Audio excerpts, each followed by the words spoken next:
Since 2022, 11 top-tier American scientists working in aerospace, nuclear, and defense research have either died or vanished under circumstances that leave more questions than answers.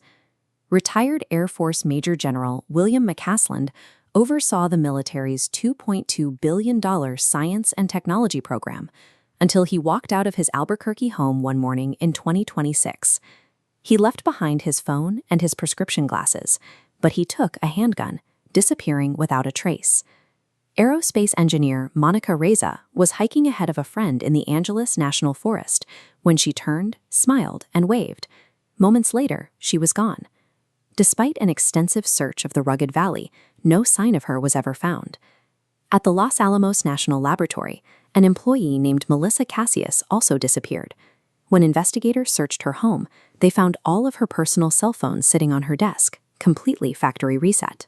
These cases represent a national security crisis.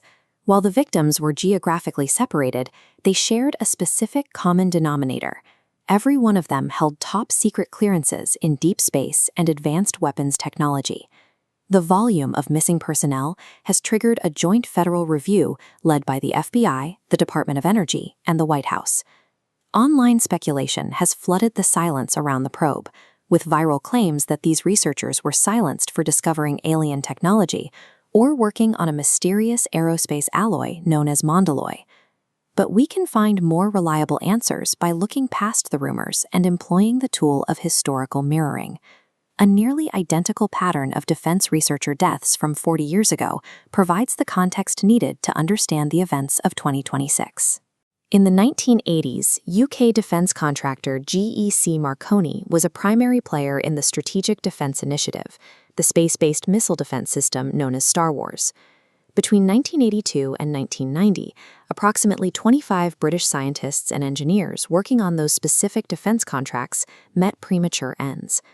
The deaths were marked by bizarre, brutal methods: a scientist who tied a rope to a tree and accelerated his car until decapitation, and a director who electrocuted himself by jamming stripped wires into his own tooth fillings. These historical victims, much like the modern ones, were pioneers in classified fields like radar software and the guidance systems for the Stingray torpedo. The precise parallels between the Marconi deaths and these modern cases identify a recurring cycle of geopolitical pressure. We can view this cycle through two expert frameworks. The first, supported by former FBI Assistant Director Chris Swecker, is the espionage playbook. Hostile foreign intelligence services use kidnapping and targeted elimination to siphon jet propulsion technology and stall American military progress. The second framework looks at the statistical toll of the industry. Within a massive population in high-stress classified roles, the frequency of bizarre deaths remains mathematically consistent with normal societal rates, despite their extraordinary individual circumstances. The combined weight of international espionage and severe mental health crises explains the loss of these 11 scientists without relying on science fiction. Returning to the present-day investigation at facilities like the Jet Propulsion Laboratory, we can now see these missing researchers through the dual lens of geopolitical espionage and extreme occupational stress. Our natural instinct to find patterns can be a trap, leading us to weave isolated, tragic events into interconnected conspiracies. An obsession with alien alloys and cover-ups creates a distraction that actively harms the real investigation, burying the evidence of foreign threats and genuine mental health struggles.